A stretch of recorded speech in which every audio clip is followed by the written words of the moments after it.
This is a favorite one in Boston. I've done it before, but it's been a while, and it's a great, you'd be surprised how good it is. Being the nasty teenager that I was, which I guess would never get me onto any government job, we used to have friends. We went through a period where all our friends were getting their the wisdom teeth taken out. And just to be nasty, instead of going to the hospital and seeing our friends and bringing them a beer or something like that, we'd bring them grape nuts. This stuff is deadly. But it's a good cereal, and it's made its way into ice cream, which is terrific. So we're going to make grape nuts and golden raisin ice cream. What did I want to say about it? I made an ice cream last time doing a breakfast ice cream called Cinnamon Toast Crunch. And Jeff's sitting there going, it'll never work. It'll never work. What you're doing is never going to work. I said, of course it's going to work. My customer told me it's going to work. What I did was the Cinnamon Toast Crunch was great cereal, and it made a great ice cream. And I dumped it into the machine, and the machine ground it up, and it was perfect. Even Jeff said, this is delicious. And then I took the other half of my Cinnamon Toast Crunch ice cream, our cereal, and I shook it in as it's coming out. And he's going, it's never going to work. We tried this. It didn't work. And we tasted it here, and Jeff admitted it was fantastic. Crunchy, wonderful, great. The next day, that cereal, not the ground up part, but the regular pieces of cereal had all absorbed the moisture from the dairy and turned into glue. There's no better way to put it than glue. It was so bad that even I threw it out. I mean, I had it at home. It stayed there for about 4 weeks. I'm not throwing out my ice cream. I'm not throwing out my ice cream. I'd take a taste and I go, this tastes like glue. It was horrible. So some things you can add into the machine and some after, and some just never should be there. There you are. So here we go. Now we're going to make the grape nuts, but since they're little hard rocks, everything goes in, and you'll find out it's a great ice cream, and it freezes well, and it's just fun to make. So I've been soaking the raisins in mix overnight. Let me get that. You know, when you have a bowl of Raisin Bran with the milk, if you don't eat it in the first 30 seconds, you know what you got, right? That's what it turned into. But it was delicious the first day. Very delicious. It's one of those things you can't replicate, though. That's it. What's that? This is my 2 quarts of mix, as it says on the recipe.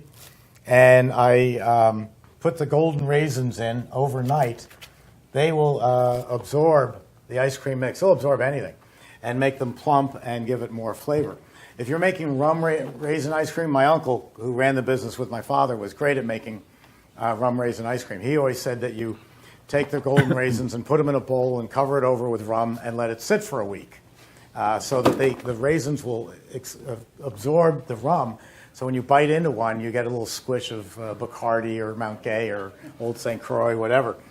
And he was a firm believer that you had to keep up on this product for the week, so every night you had to test the batch and see how it was doing. So by the time he was finished testing it for a week, there was no rum left in the rum raisins, but it made a good ice cream. So I've got this. It's been soaking overnight for my 2 quarts, and I'm going to pour that in. Make sure the gate's closed. Nothing else, no water left in there. And of course, there's something under the chute there right now so that we can catch any drips or spills like this. Spill.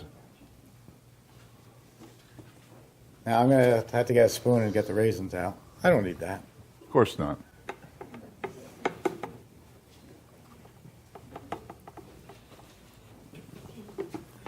I turn this on. I'm going to run this at super premium, and I'll discuss that in a minute.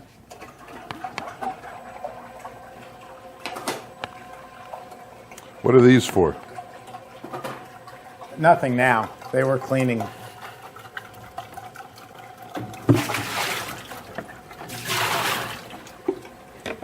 Anything and everything can go into an Emery Thompson. It's the only machine in the world that you can. Whole nuts, cookies, bananas, the works. All the others, they'll void your warranty if you could get them in the first place. And You need can't. these grape nuts for something? That's the key to it. Yeah. You Yeah. need them, right? Yeah. But only the amount that I have there. We're not going to do the overkill. Okay. So let me just Two get and a quarter, 2.5 cups.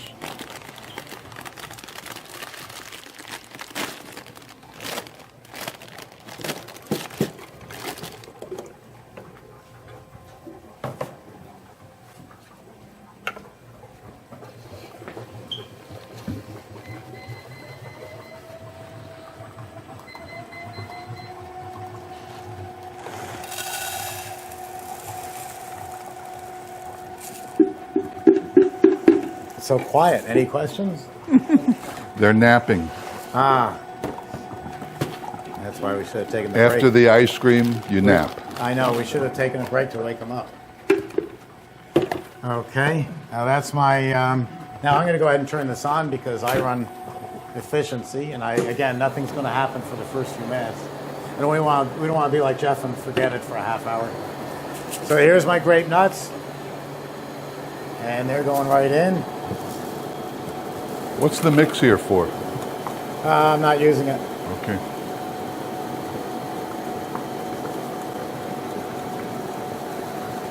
I had measured it out thinking I had to put it in, but I don't. Got a little bit? Yeah. You can put that in. Okay. 2 ounces of vanilla.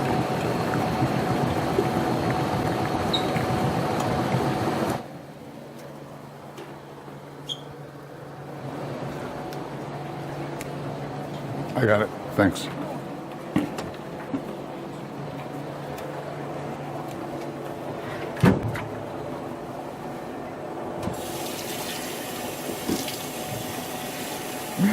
It's very quiet here.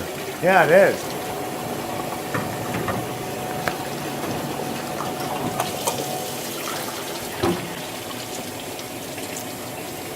And the sea salt I'm going to leave out because I left it home, and besides it's an old wives' tale.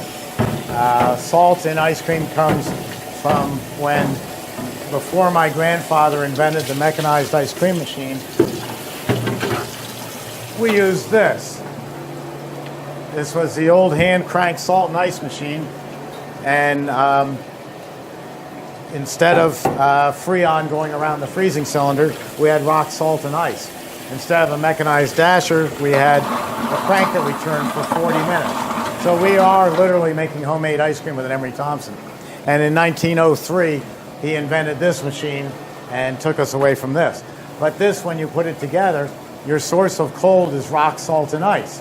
And so you've got the cylinder in there first, and then you're packing it around with rock salt and ice before you put on the lid. And by accident, some rock salt falls into the ice cream. So it got into the world as being part of the recipe. And there are chefs who will claim that it enhances the flavor of the ice cream. I've never seen it. But that's how it got in there. Question?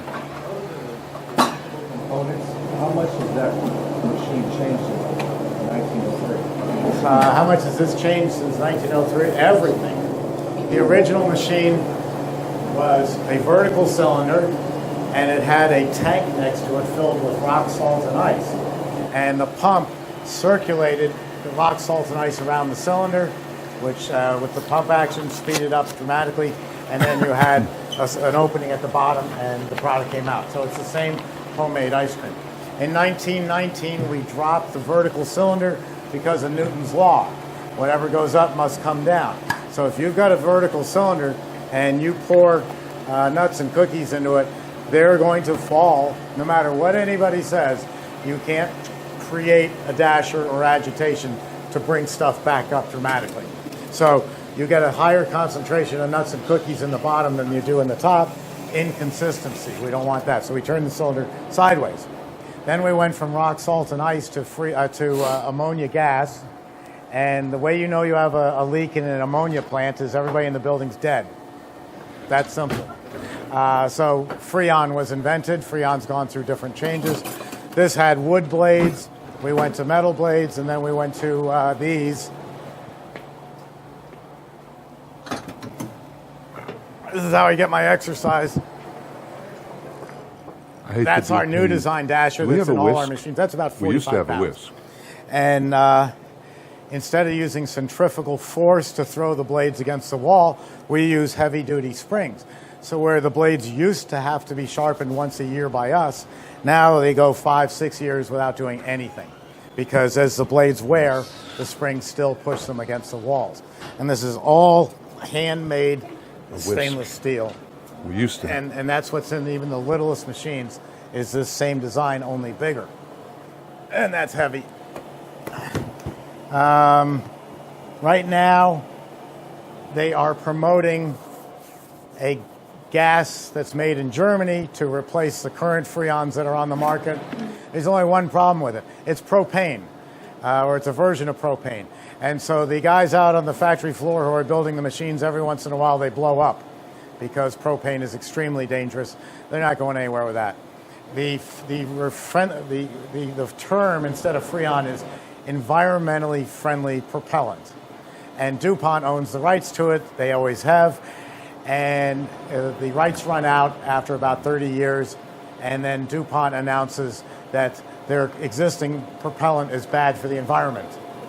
And they say, we got to ban it. So they get it banned like they did Freon 12. And then just before the ban takes effect, DuPont comes along and says, we're going to save the world. We have a new environmentally friendly Freon. And that's at the stage we're at right now.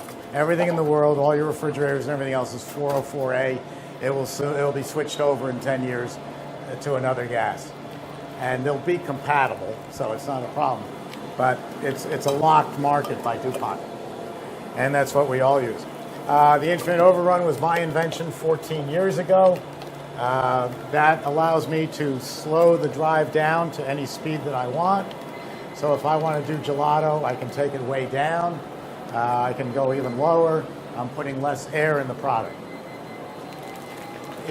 No one else has figured out how I did it, and I'm not about to tell them. But you say, well, gee, I can dim the lights in my dining room. Why don't I put what we call rheostat or light dimmer on it instead of this control? Well, the light dimmer, when you dim the lights, it's literally, Christy, could I have a couple of those containers back there, the rectangular? Oh, never mind. I got them.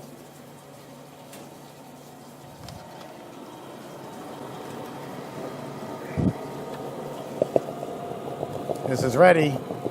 See, I heard by the sound.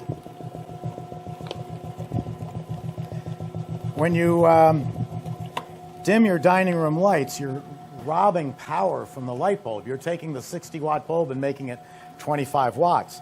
If I take this 1 horsepower drive motor and dim it down, it's now 1/8 of a horsepower, and it doesn't have the strength to pull through this.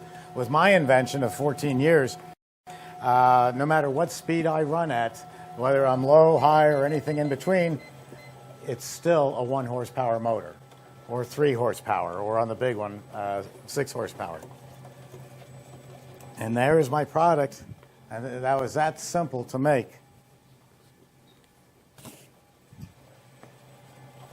Let me just get the rest of that out of there. So if you want gelato, I have a gelato setting. If you want frozen custard, that's a lower level, different setting.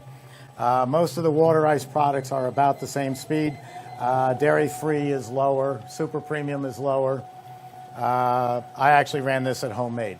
Because another thing, a couple of things about air, and then I'll have you taste it, is nobody ever walked out of an ice cream parlor saying, oh, that's the best air content I ever ate. Or I can't wait to go back to tomorrow because their fat content is so terrific. No, people eat mint. They eat the mint flavor. They like the chip. They say the mint is really minty. The chips aren't chalky. People eat flavor. You ask me or Jeff how to make ice cream, number one thing, flavor. That's all people care about. But if you want to get real technical on air content, even though I can give you the lowest in the world, is when your employees go to scoop this, if this was 100% overrun and they're scooping like this, because that's where all your strength is, and never get in a fight with a lady who works in an ice cream parlor, you're compacting that ice cream from 100% overrun down to about 70. So if you start at 70, you're compacting to 50. The proper way to scoop ice cream is in a motion like this. Now, all of you watching here, Go home tonight, pick up a spoon, go like this for 5 minutes, and you will curse the day you heard my name, because your arm will hurt so bad it'll be carpal tunnel syndrome times 100. People won't do that. Your employees are going to go like this and like that, because that's where the strength is. And come on up and let's try it. It's excellent. It is? Wow, another winner. How about that?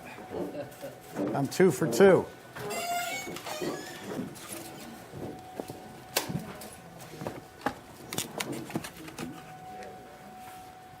Is this why you came here, all that free ice cream, everybody?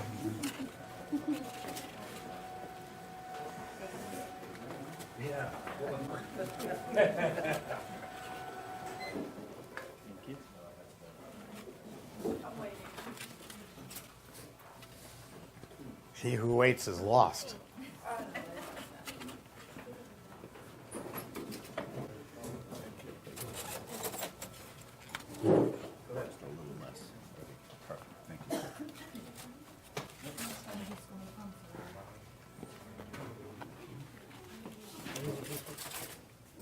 That's good. Now, as that ice cream chills in the freezer, Jeff and I disagree on this, but he's wrong. Well, no, you're wrong. No, he's wrong. The flavor will actually enhance. No. The flavor comes out stronger as the temperature drops down, because right now we're at about 19 degrees. You No, get this it'll down 5 never taste degrees, better and it'll than be right much. now. There's just noise in here. I happen to agree with that. What do you think? Right. It's good, isn't it? Who would have thought? Grape nuts.